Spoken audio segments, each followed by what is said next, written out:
Nerds. We have Marianne Williamson in the house, and she is back in the nerd zone because her campaign has unsuspended. So we're going to talk about the whole decision.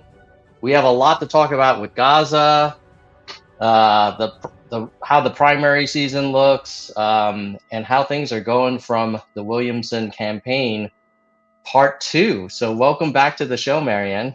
Thank you. Thank you, Tom. Always good to see you. It was crazy. I was looking back. You were on October 7th of 2023 on this show, the day of, like hours hours after the invasion. I remember uh, how, in some ways, prescient I think you were about, hey, there's a chance there could be an overreaction here, and unfortunately, I tend to believe that that has come to fruition. But we'll get to that in a second. But I appreciate you coming back on the show. Tell me a little bit about the decision to unsuspend. That was it was not expected, I imagine. Well, I got relatively very few votes in New Hampshire and in South Carolina and in Nevada, leading to no delegates. So if you're only Hmm. looking at it on the level of the horse race, there was no reason to continue. But I realized that there's so much more going on here than a horse race. A Hmm. presidential campaign is a platform for what is arguably the most significant conversation Americans can be having with each other. And especially when the day after I suspended, the Her report came out. And it was like Hmm. when that happened, all of a sudden there was a real crack in the foundation. This narrative that it has to be Joe. When the Her report came out, a lot more people felt permission to say the quiet part out loud. And there was space in the field to say, maybe he's not the strongest candidate, which of course Dean Phillips has been saying, I've been saying, Cenk Uygur is saying. But it's like we were doing something shameful. Yet Mm. after that day, I just felt there was a listening that was a degree above what had been there before. So I began to think that my decision was based on a level of things that isn't the entire story. Now, you could say, well, if you go back in at this point, given the facts in terms of delegates and vote count, you're just a message campaign. But if that's all that my destiny is here, it's still not only in my mind, an important message, but to me, it continues to be the message that would defeat Donald Trump and that would put this country back on course. Uh, when I remained when I remained suspended, I still got votes. Once you're on those ballots, Hmm. 40 ballots. So you work so hard to get those ballots. And in my case, the finances were that you had to choose, are we going to be on the ballots or are we going to build a campaign? Because you can't do both. Mm. So if you don't get on the ballots, and even if you do well, it won't do any good because you're not on the ballots. But if but if you're on the ballots and you don't have a campaign, then how are you going to do well? Which is where we got caught, of course. And then, as Dean has spoken of also, there's this delegate hole that the Biden administration, well, the Biden campaign has created, are being kicked off Florida, North Carolina, and so forth, Tennessee, and so forth. So um, I knew even before the Michigan vote that I wanted to get back in. But at that point, uncommitted had become such a thing in Michigan that I felt like I would be, I don't know, it didn't feel that I should do that. I said, Mm. "I'll do it the morning after." And so the morning after I got back in and it feels right. Now, it's a little bit of a difference between your head and your heart because your head says, well, what's the ultimate goal here? But my heart says my my goal is truth telling, radical truth telling, which is what it's been the entire time. And I believe in the message of my campaign, and I believe that it is the winning message, and I believe every day people are waking up, and I think, I'm where I belong. So let me. First of all, I think it's great that you unsuspended. I've always thought that you have a very strong voice that I don't think gets enough credit. So I'm greatly appreciative that you are back in there and making your voice heard and helping people see all of the perspectives out there. I'll play devil's advocate with you for a second, which is that there's a lot of people. It's not just about your campaign, but about Dean's campaign too. People saying pro Biden folks who are like saying there's no way that anyone is going to challenge Biden, and all that's being done is weakening him and potentially helping Trump in November. What's your response to that? I think my response is I think it's the same as Dean's and Jenks, which is that's completely illogical. If the DNC had allowed for a robust primary and the president had had to debate his challengers, it would have only made him a stronger candidate. That's what makes you a stronger candidate, to be out there. What is weak is the fact, look what's happening this week. Because of all the Gaza protests, they're just keeping him. It's almost like, in 2020, he was able to just campaign from the basement because it was COVID. But this right now, he's not out there. He hasn't been out there much. He won't talk to big crowds because of the Gaza protesters. And nobody was allowed to challenge him in any meaningful way. How is that making him stronger? It would have made him stronger if they would have allowed for democracy to happen. A campaign is that's what a campaign is for. You get to know the candidate. You get to know what they offer. This is what happens in a democracy. This is what's supposed to happen in a democracy. So there's nothing strong about suppressing democracy to save democracy. So when you said it, the devil's advocate, yeah, the devil doesn't need an advocate.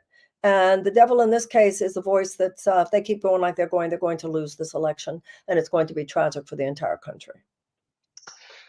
You mentioned that you didn't want to unsuspend before the Michigan primary, partly because of the uncommitted Yeah. initiative. How strongly do you align with the kind of the goals of I think the ceasefire and that kind of Very movement? much so. I've been calling for a ceasefire, as you said yourself. Before there was fire, I was calling for a ceasefire. Yeah. Uh, and I said to one of the leaders of the of the uncommitted campaign when I was in Michigan last week, I said, "Why didn't you support a candidate Mm, being rather than a hashtag?" She said, "Well, we thought this would be more unifying." Okay, I can respect that, and I respect the fact, in Michigan, for Arab Americans and Muslim Americans to flex their political muscles like that. This is strong. This is what democracy is. And that's kind of why I didn't want to unsuspend at that time. I didn't want to do anything that showed disrespect. hmm Now, moving forward, I feel very differently, however, because while in Michigan and any state where there's a large Arab American or Muslim population, that's a heavy political statement. In any state where there's not, voting uncommitted, this isn't what you do if you really wanna help the people of Gaza. Outside Michigan, once again, as I've made very clear here, in Michigan, I respect it.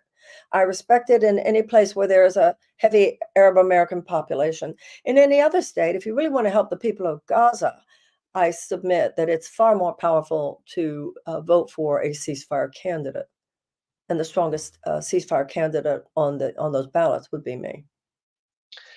I actually just called my congressional representative this morning, or called their office, and let them know that, hey, as a constituent, if a bill comes to the House that bundles Ukraine, Taiwan, and Israel, like I would prefer that she vote no, unless there are conditions attached to how the military aid to Israel is used. Uh, when I've discussed that with some friends and folks, on social media, the common response is, "Hey, we'll stop bombing as soon as the hostages are released." um, and that they didn't start this, that it was Hamas who started it. What's your response to the kind of defense of a more aggressive response, action in Gaza? Well, I don't think this is the first time that the United States should be setting conditions on our military aid to Israel. I think even before October 7th, if you look at my own policies, um, we had every reason, because of the Leahy Act and other factors, to say to Israel that none of our aid should be used in any way that transgresses our values, the values on which we ourselves purport to stand. We had had a memorandum of understanding that Congress had passed, that was that 3.8 billion that was given to Israel every year. Even though in becoming president, a president would not be able alone to repeal that, that would take an act of Congress. I was talking even before October 7th about how, as soon as I got in there, I would have the right and would use that right to say none of this money can be used uh, having anything to do with the occupation. None of this money can have anything to do with the settlements. None of this money can be used offensively. There had been an American journalist that had been killed and so forth. In terms of now, I do believe it needs to be conditioned. Um, the unconditional aid, military aid, and let me make this clear. I love Israel. I support Israel. To me, America's highest ally should be humanity itself. All men are created equal is not just Americans. So, just as the Palestinian people are not Hamas, the Israeli people are not Netanyahu. And one of the things that everybody needs to get is neither of those people are going anywhere. So, everything that the United States does should be in the direction of support for both people in terms of their peace, their sovereignty, and their security. I just do not believe that this particular military action on the part of Israel, given its humanitarian cost, can in any way be seen to align with our values or with any notion of righteous foreign policy that the United States can be part of. How would you vote on or what would be your preference on this bill? I think it's like 95 billion, Ukraine, Taiwan, Israel. Would you support it? I think the argument in favor of it is, hey, Ukraine needs help now. Israel needs help. So it's not perfect, but nothing's ever perfect. So just go with it. So no, we no. To me, it's a flat no to Bibi Netanyahu. There cannot be. No, I could not support one more dollar or anything more from the military stockpile, from the weaponry stockpile, in support of what is going on in Gaza today. What would you want to see happen to kind of reopen that level of support for Israel? Well, it's not for Israel, it's for the region. This is for Palestinians. To me, anybody who is exalting the rights of one people at the expense of the other, those are not the voices in my heart. Those are not the voices that I believe should guide us here. What should guide us here is the principle of robust and equal commitment to the peace, security, and sovereignty of both peoples. Now, in order for this to occur, I think it's going to take far more involvement from other Arab powers. And the other Arab powers, such as Jordan, Egypt, and so forth, have said, we're not touching this until there is a commitment to a two-state solution. Now, that architecture for a two-state solution cannot be led at this point by the United States, but we can be an active participant, a humble and active participant, and that's what it's going to take. I think, Tom, there are meetings and phone calls and Zoom calls and so forth going on behind the scenes that you and I know Hmm. nothing about. Qatar has been involved in a lot of the negotiations involving the hostages. Nobody in that part of the world, meaning the great Arab powers, want a greater regional war. There's already a lot of activity going on with Hezbollah. No one will win if Iran has any more involvement here. There is a lot of motivation. There's a lot of desire on the part of many, many powers in that region to get this thing over with. But they are demanding, and I think reasonably so, that this has got to be accompanied by an Israeli policy of willingness for a two-state solution. Now, you're not going to get this from Benjamin Netanyahu, but we all know that Benjamin Netanyahu's policies over the last 15 years have contributed mightily to the eruption of activity that is as tragic as it is now. And much of his policies, perpetrated uh, activity that was itself tragic in the lives of many people. Nobody has a monopoly on suffering. Nobody's suffering is more or less important than anyone else's. We have to stay above that.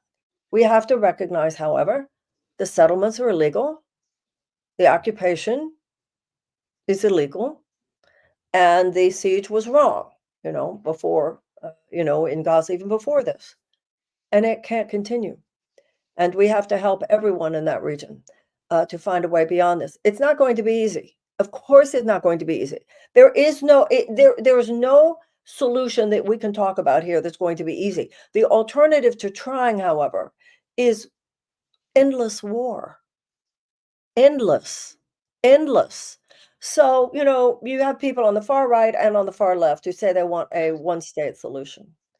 A one-state solution to me is if ever there was a setup for a bloody civil war, there's no structure for a fair and just one-state solution.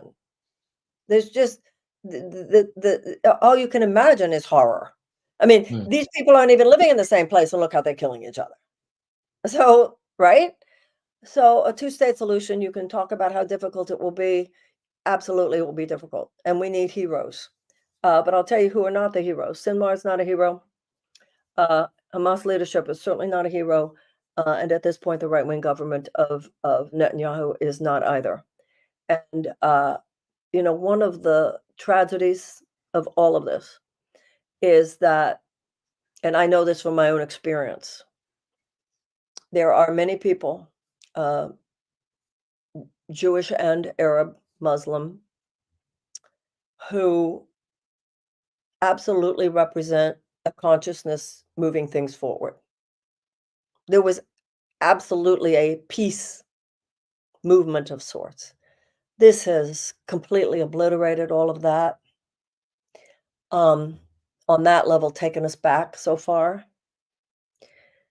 But we have to be where we are. And I pray that the kind of evolved, enlightened thinkers that I know do exist among both peoples will have the opportunity to rise. And that's what it's going to take. And that's where my faith lies. And I want the United States, uh, I want those people, both those Palestinian and those Israeli people, as the years unfold in front of us, to feel that they have in the United States, and they certainly would with me as president, an ally in genuine peace building, and a path to a sustainable future for both peoples. Let's shift our gaze to Ukraine. They're entering their third year of the war with Russia. What do you think should be done there, from the U.S. point of view? I am genuinely ambivalent. I had hoped that the counteroffensive Hmm. would be more successful. Now it's a stalemate of sorts, war of attrition. You can argue a reason to just enough is enough, and you could give me the whole argument, and I could say, absolutely, it's time to sit down and negotiate. You could also give me the opposite argument that this is dangerous, that he's a very dangerous man. Don't let him think that he can do this. We will not see the end of this. This will become very destabilizing for the rest of Europe. You've already got Sweden, Finland, joining NATO. It could be argued, many people feel that if we allow that to happen, there will be more of a nuclear arms race on that continent.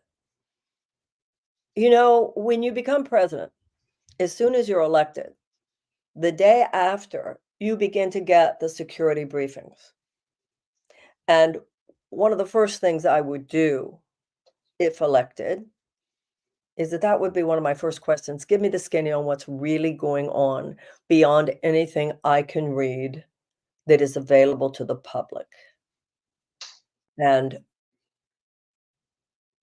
I would obviously take it from there. That's what presidents do. You have access to information, doesn't. But the principle, I understand both principles, and it's a very, very tough one. And if they said to you, look, Madam President, Elect. Russia, Madam President-elect, It would start the day after you're elected. yes, you're right. And what if they said it's likely going to persist? There's not going to be one winner, and Zelensky and the Ukrainian people are not ready to sit down and settle. They want to keep fighting. What would you? But they have a shot to at least maintain the current territory that they have left. I would have deep dive conversations with the leaders of Sweden, the leaders of Finland, other Europeans.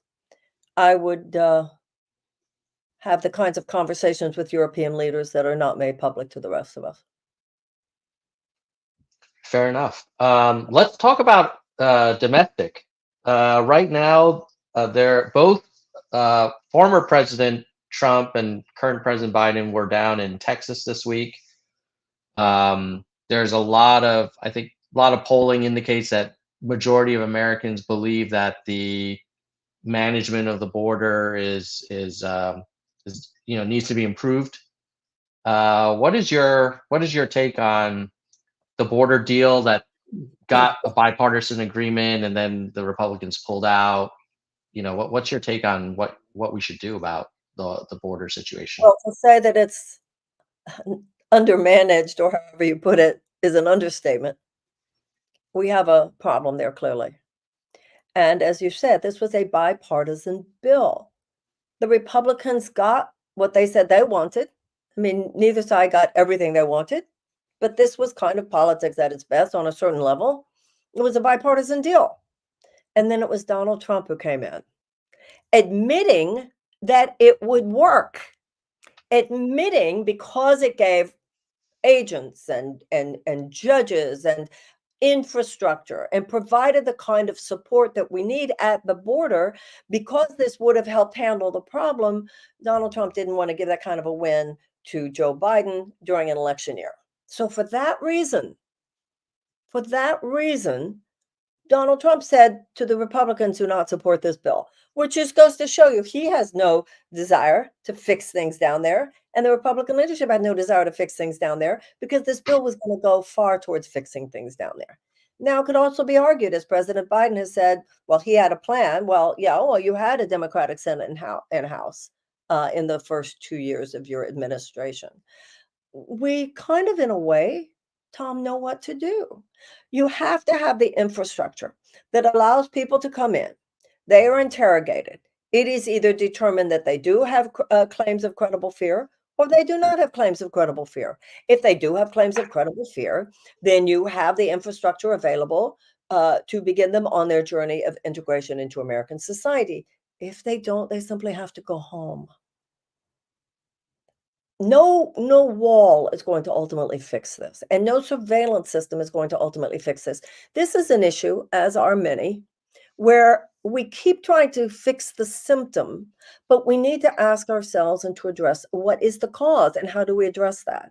And if you actually look at the cause, and the cause, of course, is two main categories, certainly if you're talking about the Latin American immigrant population. One is how many people are seeking to escape horrifying economic devastation, although that is not a reason for asylum. We do not give people asylum for economic purposes. However, that desperation is not to be taken lightly, and until we help deal with it, we will not be able to staunch the bleed here.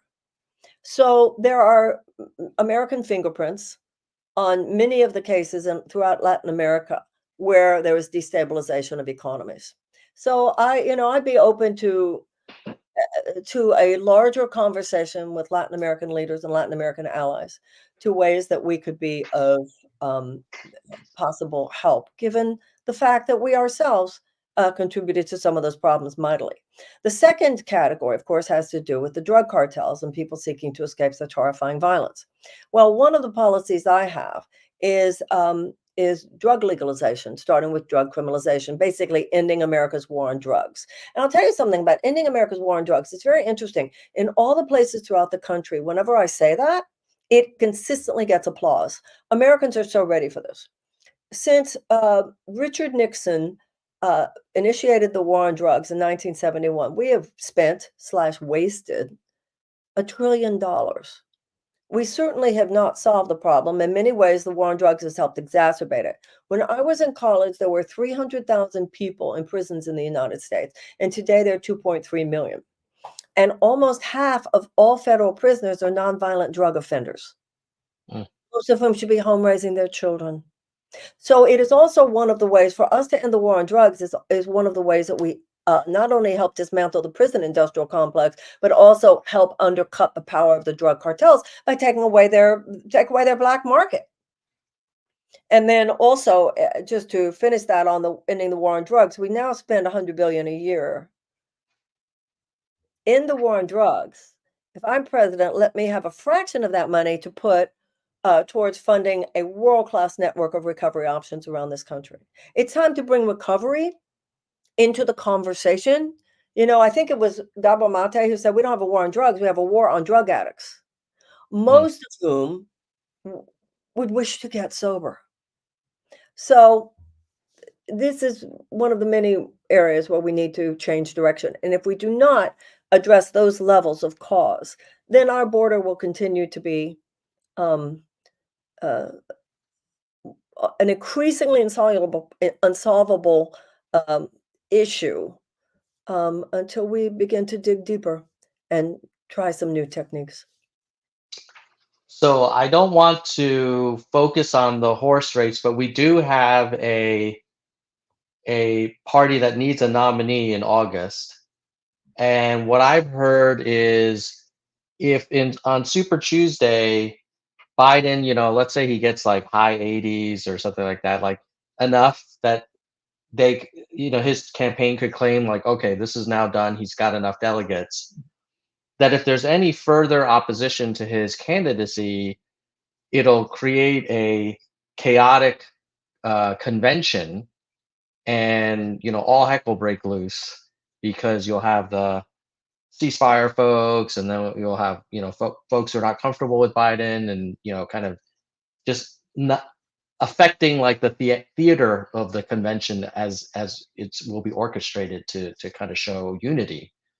What is your plan Well, for uh, for your yeah, campaign? I mean, if I don't have any delegates, I'm hardly going to be a chaos agent at the convention if I don't have any delegates. The Biden campaign will have, in that scenario, a lot more than myself or Dean Phillips or Jen Huger to deal with.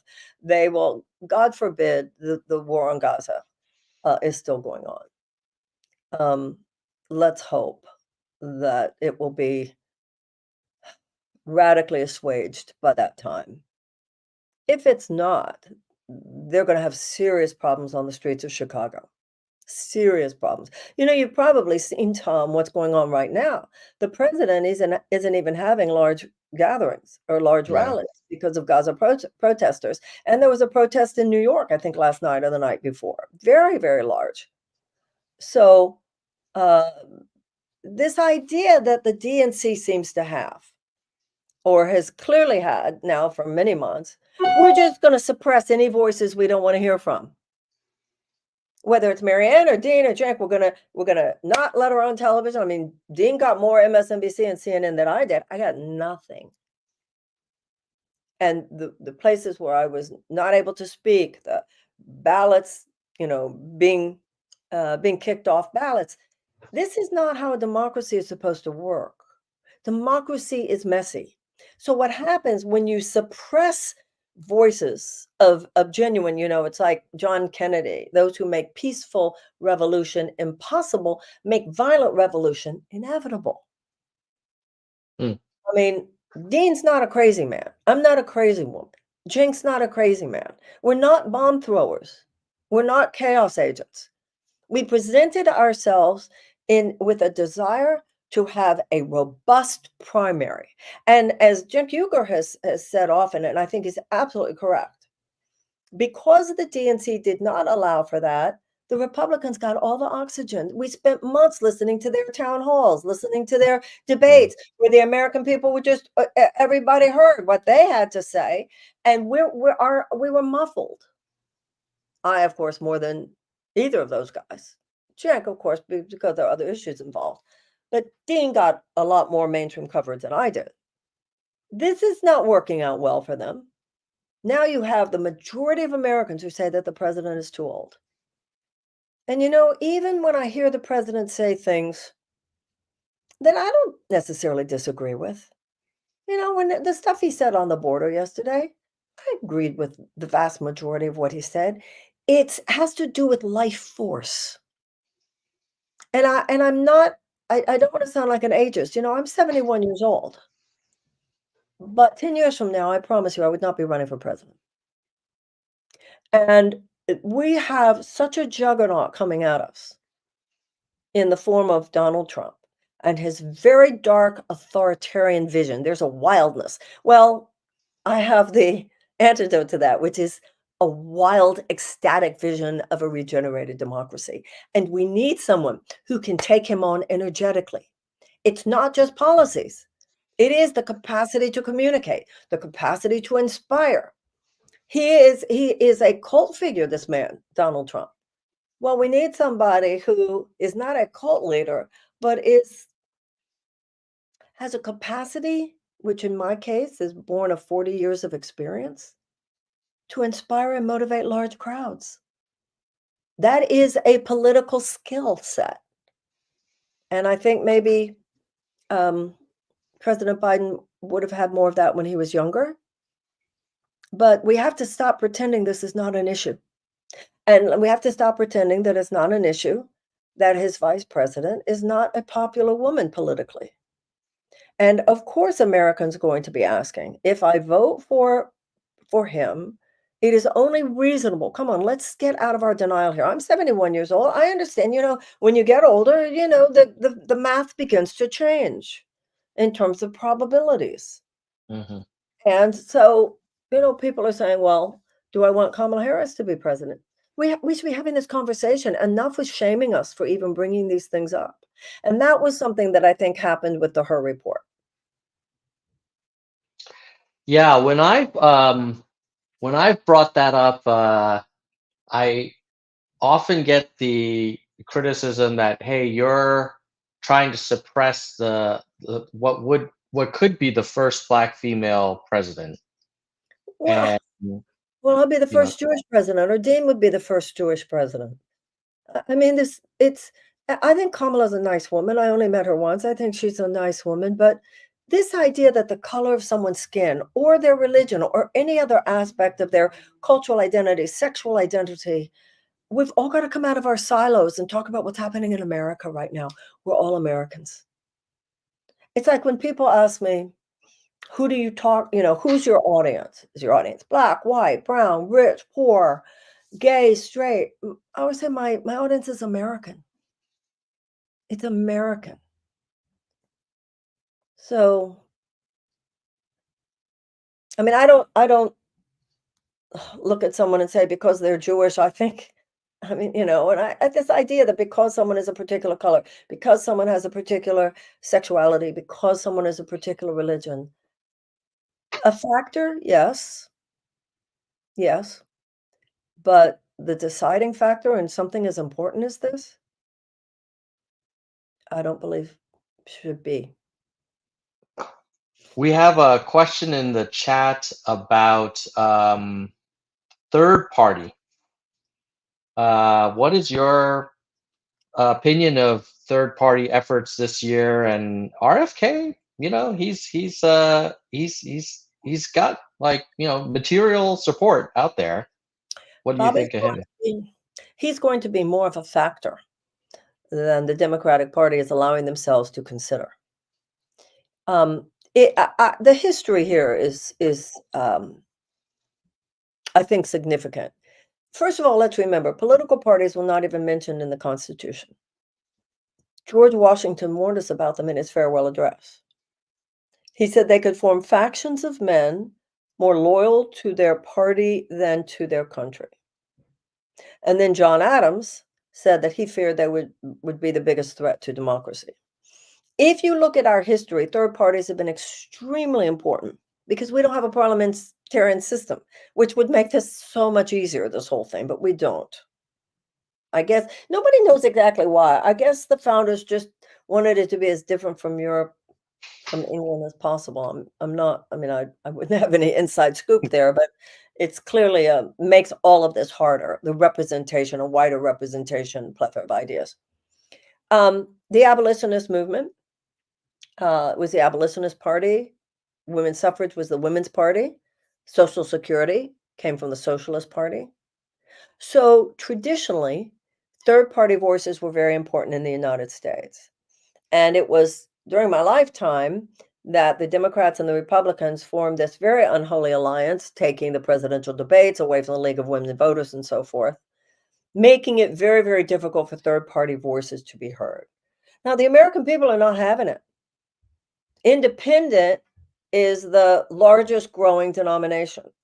And I think that many people have simply had it with what's often called the corporate duopoly. And it's called the corporate duopoly for good reason.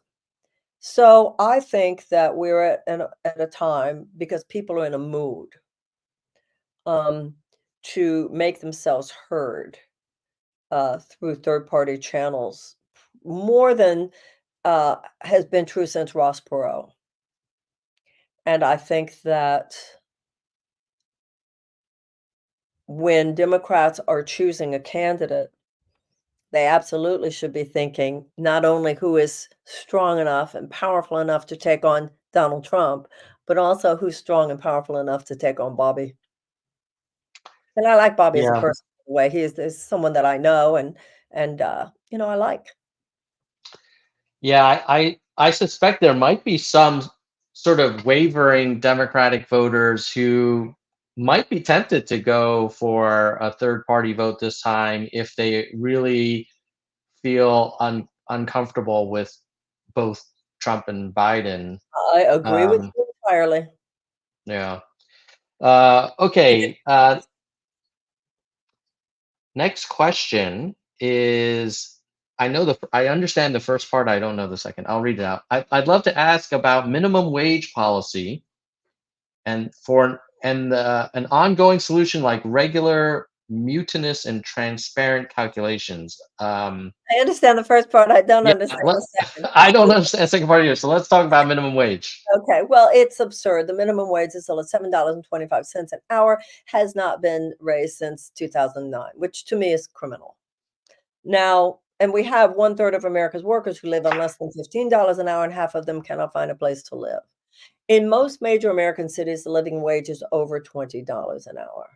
So in my Economic Bill of Rights, which is the the the core of my economic policies and the architecture for an economic U-turn in this country, one of the things I have in there is a guaranteed living wage, which can be calculated mathematically. In some places, people say, well, my business couldn't afford that. I have no problem with the government over a period of, let's say, 3 years, 3 to 5 years, taking some compensatory measures to get to the point where they could. We absolutely must have a guaranteed living wage. When I was growing up in the 1970s, for the average American couple, one salary supported a family of four. Mm, And that average couple owned a house, and that average couple could afford a car and a yearly vacation. They could have one parent stay home with the kids if they wanted, and they could afford to send their kids to college. That was a thriving middle class. We don't have a thriving middle class now. We have a collapsed middle class. And you cannot have a thriving democracy where you do not have a thriving middle class. So that's now let's look a little bit at what happened with Biden. Biden, in his campaign in 2020, said that he wanted to raise the minimum wage to $15 an hour. When he got in, he was able to unilaterally do that for federal workers. Then he tried to put the raise to $15 an hour as part of the COVID relief bill, and the parliamentarians shot him down. Now, no Republican president that I can think of would ever allow himself to be stopped by the parliamentarian. George Bush fired the parliamentarian when the parliamentarian stood in his way. So this is where you get into these traditions of the Senate stuff that the president has more respect for than I do. I have respect for the needs of the American people. That theme reminds me of a question I want to ask about the Netanyahu stuff, which is, do you think Biden had the opportunity to press for a ceasefire earlier? Because he has talked about how one should be coming soon. Uh, Well, we know of a phone call in December. mhm. We know of a phone call in December that ended abruptly when the president said, "This call is over." The president, even if he doesn't have the moral clarity to recognize the horror that is going on here, which by now he certainly must be registering on some level, he also realizes what a political problem this is for him. So even in the most crass calculations, he must be saying this has to end.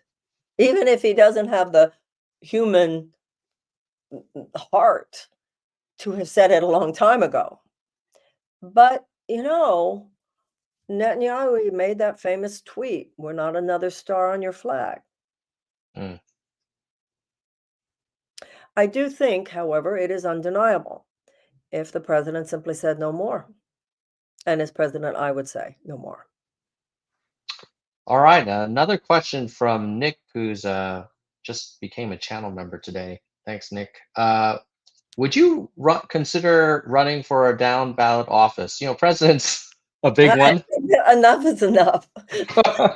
I think 3 down would be enough.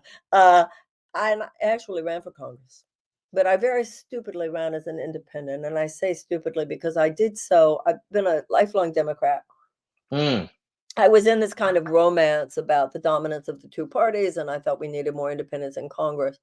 I was naive about the extent to which the Democratic Party will make it very, very difficult for you if you try to run for Congress as an independent. So that was not wise on my part. Um, so no, no, you can get me, you can have me now. If okay. this doesn't work out, no, no, no. I used to say actually with some other relationships, I think I look good in retrospect. Take me now. I'm here now. Do you think your standing in the Democrat?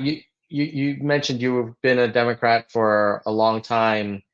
Do you think because of this campaign, you're now kind of on the outs with the party, or do you think they would Yeah, welcome Tom, you I back? think that's pretty fair to say. I'm persona non grata. The way I've been treated, last time they were satisfied to just make fun of me. Hmm. Crystal ladies, that silliness and lies. I mean, definitely, and false narratives. But this time it's been vicious in ways that Dan has experienced as well. Yeah. So, the Democratic Party, I'm sad to say, is not the Democratic Party I grew up with. Republicans have, we have watched how the Republican Party of yesteryear simply no longer exists. Hmm. And the Democratic Party, I now see, has changed in ways that I didn't realize. When I was growing up, the left had a spine, progressives had spine. And I thought, and I think we still should, but progressives have so little leverage comparatively within the Democratic Party because they've been they've been lured in.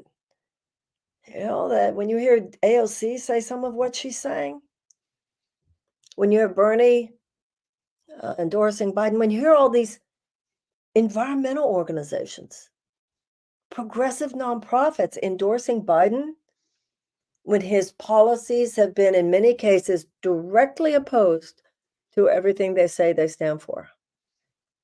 You know, what I've learned in this campaign is that a political party is just another corporate interest. So I've had those conversations with folks, and what I've heard is something that sounds like this. They'll say, "Look, I agree. Biden isn't. There's many issues with Biden, either policy or candidate kind of quality wise, but the risk of Trump is so great that we just all need to, you know, Now I hold say hands that's and jump off the cliff yeah. together." So if you're living in complete denial, then I guess that makes sense to you. If you were choosing to close your eyes and plug your ears, I guess that's a line that still works for you. If you look at the Bloomberg poll that came out yesterday, Hmm. Trump is completely winning in Pennsylvania and in Wisconsin and in Nevada. So when people say the risk is so great, so we have to go with Biden, I say no, the risk is so great, you have to go with me. Because if the risk is that great, the last person we should be putting up is Joe Biden. Joe Biden, I'm sorry, with all due respect, is a weak candidate. So what are they saying? First thing they're saying is, well, the DNC says we're going with him. Who are they? Traditionally, the DNC, any political party, is supposed to stand in the background and the voters decide. The voters decide. As Jefferson said, the only safe repository for power in the United States is in the hands of the people. And there's no greater point of power than deciding who the candidate for president is. Candidate suppression is a form of voter suppression. So, what the DNC has said, which is the sister statement to what you quoted, Hmm. is democracy is at stake. We have to save democracy. Therefore, we will suppress democracy. So that's number one. Number two, this idea, this narrative of we don't primary an incumbent is absurd as well. We primary sitting senators all the time. We primary sitting congresspeople all the time. When I was growing up, Lyndon Johnson was a sitting president and Eugene McCarthy primaried him. Nobody thought that was weird. It was democracy. This is democracy. Now, so it would be the people deciding. So when people say Donald Trump is such a risk, so we have to go with Biden, given Biden's obvious weaknesses here, who are we kidding? He said Mitterrand instead of Macron, and Mitterrand has been dead for years. He said Helmut Kohl instead of Angela Merkel, and Kohl has been dead for years. What are we talking about? It's the exact opposite of the line you quoted. It is because Donald Trump is such a is such a danger that we should seriously choose someone other than President Biden as our candidate in 2024. You can give him due respect, and I do give him due respect. I give him due respect for winning in 2020, and I give him due respect for some of his policies. I don't agree Hmm. with all of them, but I certainly don't think he's been a terrible president. And I think Build Back Better was divine, and I'm sorry that Manchin and Sinema did what they did, but this is where we are. And you know, the problem in 2024 is not people voting for Trump. The people who love Trump are going to vote for Trump. You could indict him 91 more times. They're going to vote for Trump. They'd vote for Trump if he was in prison. That's not where the danger lies for us. The danger is people staying home. The danger is people staying home. And so if you look at many young Black voters, if you look at many young voters, period, in terms of the Hmm. environment, if you look at all the passion around Gaza, if you look at the polls, if you look at his obvious issues with the way he expresses himself, the idea that we all just need to line up under with Biden because that's a way to win, I just think is increasingly ludicrous. We are watching a slow motion car crash here. We are just sleepwalking to disaster. And I don't think either myself or Dean or Cenk should be shamed for saying so. Marion, I have one last question from channel member Vaughn, who says, "Hey, what would happen if RFK got enough electoral votes that neither of the other two got to 270? Oh, What do you think would happen? I mean, I believe it goes to the Congress, but that would that's be what I was gonna whoever's say. I elected. was gonna Yeah, say that I'm not an election expert, that would be my guess, but yeah. I would have to throw that over to someone who would know.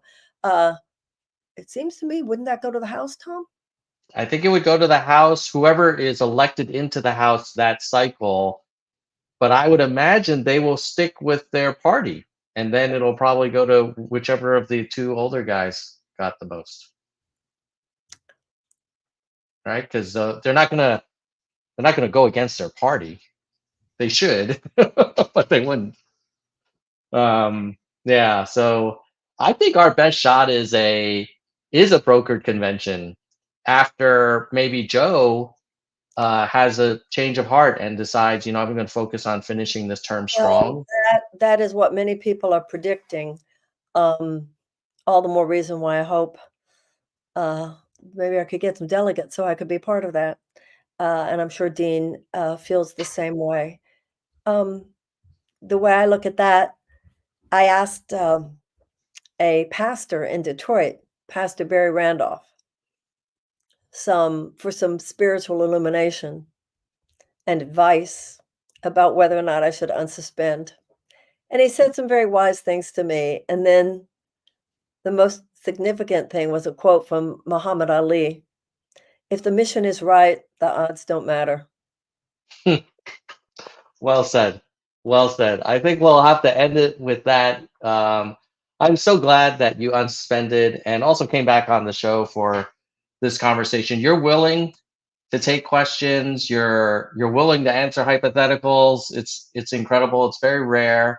You probably answered more questions in this interview than President Biden has for all of his interviews combined. He doesn't do a lot of them.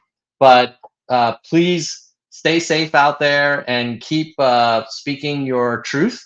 I Thank you. think a lot of people are rooting for you, and I hope there's great things in the next few months, and we'll make some history. Thank you, Tom. Thank you. Much love to you. And I look forward to seeing you again. Thank you. Take care. Thanks, Marianne. Bye. All right, Marianne Williamson, back in the nerd zone. Um, you got to give her credit. Like, first of all the whole Crystal Lady BS that people say about her, and frankly, like, I think the media tells that story. I'll just let you all decide. I mean, you saw her for 45 minutes, and if you didn't see the October 7th interview I did with her, she's super smart, and she focuses on the root cause. She's happy to kind of have a debate and challenge, kind of contrasting arguments. So both her and Dean Phillips are way stronger, in my opinion, than they get credit for. But obviously I'm biased. If I had ranked choice voting, I would definitely put her above Biden. But I also feel like we're running out of time. If we come out of August with one nominee and that's Biden, like we probably will need to just kind of strap on the duct tape and baling wire and hope the car makes it over the line. Um, by November. I did want to thank some. Okay, so here's what I'm going to do. I need to thank our channel members, and then I'm going to give you 5 takeaways from my conversation with Marianne, and then maybe I'll call out some comments in the chat as well. So let's first thank the channel members. I actually, because of the channel members, I am gonna try and upgrade the audio quality. I think the audio quality is pretty good, but I'm going to try and enhance it a little bit more. And part of that is because we have channel members that help pay for the streaming software and the podcast hosting fees. And that allows me to kind of spend a little bit of the budget that I had allocated for that to enhancing the content. Who are these channel members, you say? Well, I'm going to tell you right now. We're going to start with our biggest member.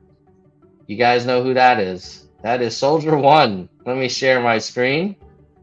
He is a senior vice president. Almost 4 years of support for this content. So thanks for hanging in there, Soldier One.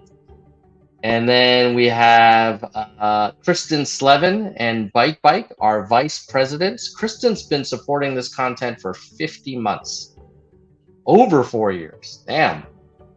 Then at the hardcore level, we have Gene, David, DK, Jackalego, Mr. History, Mona, Vaughn, Yang, Dean, Galessa, Jay Perrin, Dana, Jason, Daniel, Mickey, Yoda, Nkiyu, and Barbara. Barbara just joined. Brand new member. I think Barbara and Bobby are on the same Twitter account. And then the verified nerds. I will scroll through these amazing folks. And the verified nerds are only $1.99 a month. So we have a very, very accessible entry level. So thank you to all you verified nerds.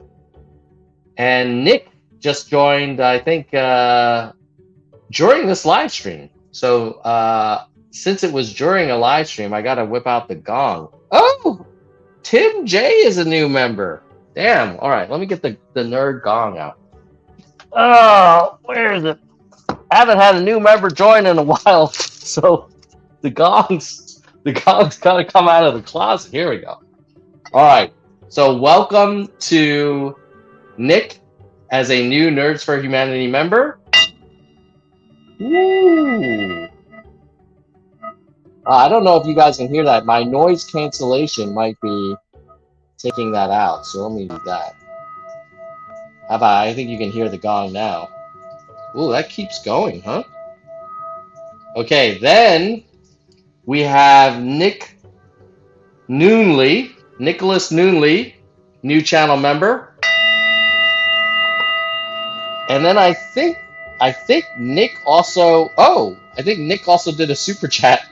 Oh, I definitely am gonna get a new microphone now. Okay. So, thank you to all these new members. You guys are awesome. Okay, 5 takeaways for you from the conversation with Marianne. First is, it'll be interesting to see Marianne and Philip still kind of in the fight. Obviously, the path for them to get enough delegates to beat Biden, almost impossible. I would say just pretty much impossible.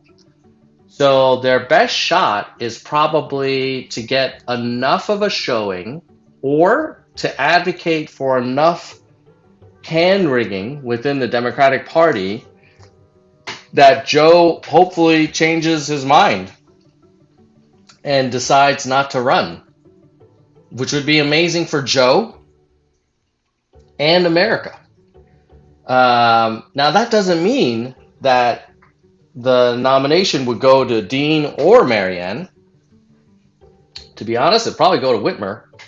But I think in some ways you need Dean and Marianne to kind of fall on their swords so that you can create enough of an opening so that Joe reconsiders, and then you do get a Whitmer, who would be good? Maybe like a Whitmer Warnock, a WW. That would be amazing. We'd have to. Whoa! We got another member, Earl J. Cowley. Earl, welcome to the Nerd Zone. So, yeah. So kudos to Marianne and Dean. I mean, they're taking so much heat right now, and they know they have no shot to get the nomination. But I think they're kind of being conscientious objectors and basically making the case that we need to pick a different nominee than Joe Biden if we really want to beat Trump. Otherwise, we're going to have leakage of Democratic votes going to RFK Jr., going to Stein, going to West, or staying home. And then we're going to have freaking Trump back, which would suck. Earl says, "Oh, Earl must have been a long time viewer." Well, thank you for joining, Earl. We appreciate it, man. It all, for what it's worth, it all goes to just creating more content, growing the audience, and helping get more guests on the channel. So it doesn't pay for any of my fish or fish tanks. Those are all out of the nerd family budget. Okay, so yeah, those are my takeaways. But let me know what you think in the comments below. Oh, and I'll call out some chats and then we'll wrap up. Let's see. Vaughn, we did have a triple gong. Faye, yeah, Faye's a good example. Faye's going for Cornell West.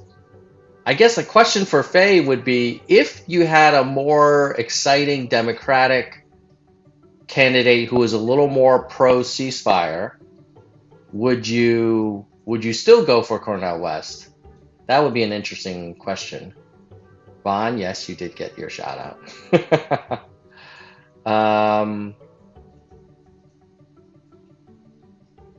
Let's see. Faye saying Trump is not that scary compared to what we've had to do. I'm sorry, I can't stomach his war making with China. Yeah, that is true. I mean, my God, can you imagine if there's a war in Gaza, Ukraine, and Taiwan? It's like, oh my God, that's a lot of work, and I don't know if Biden has gas in the tank to do that, man. Earl is old school Yang Gang. Love it. Yeah. Hello, nerds for Yang. All right. So, yeah, I think my biggest question for those of you watching on replay is what do you think of Marianne? I think she's completely underestimated and she gets unfairly treated. And I think she can handle, hard questions better than Biden does. And I take my hat off to her for putting in the fight, man. Like, good on you, Marianne. Keep fighting. Give them hell out there. Bye, nerds.